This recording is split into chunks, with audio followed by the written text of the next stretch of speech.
बिस्मिल्लाहिर्रहमानिर्रहीम, अस्सलाम वालेकुम। वेलकम टू माय चैनल दावत इस्लाम। मैं हूं आपका दोस्त शफकत अली ऑफिशियल।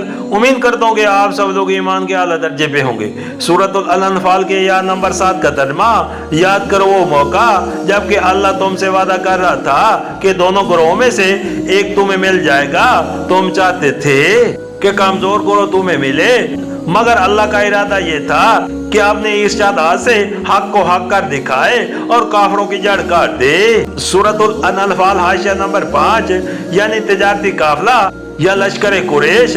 सूरतुल अनफाल हाशिया नंबर 6 यानी काफला जिसके साथ सिर्फ 30-40 मुहाफिज थे।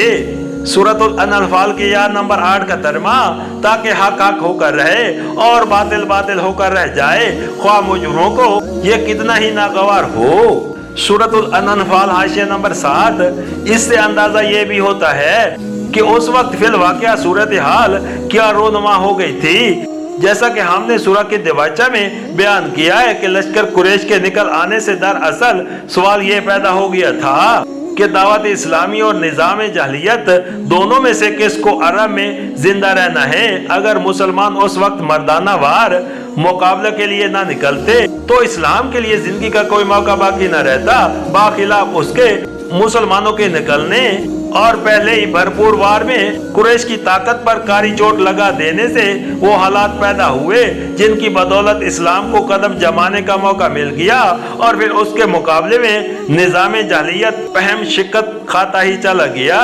सूरतुल अनफाल की या नंबर 9 का तर्जुमा, और वो मौका जबकि तुम अपने रब से फरियाद कर रहे थे, जवाब में उसने फरमाया कि मैं तुम्हारी मदद के लिए पैदर पैर 1000 फिरस्ते भेज रहा हूँ। सूरतुल अनफाल की या नंबर 10 का तर्जुमा, ये बात अल्लाह ने तुम्हें सिर्फ इसलिए बता दी कि तुम्हें खुशखबरी हो और तुम्हारे दिल उससे मुतमिन हो जाएं, वरना मदद तो जब भी होती है अल्लाह ही की तरफ से होती है।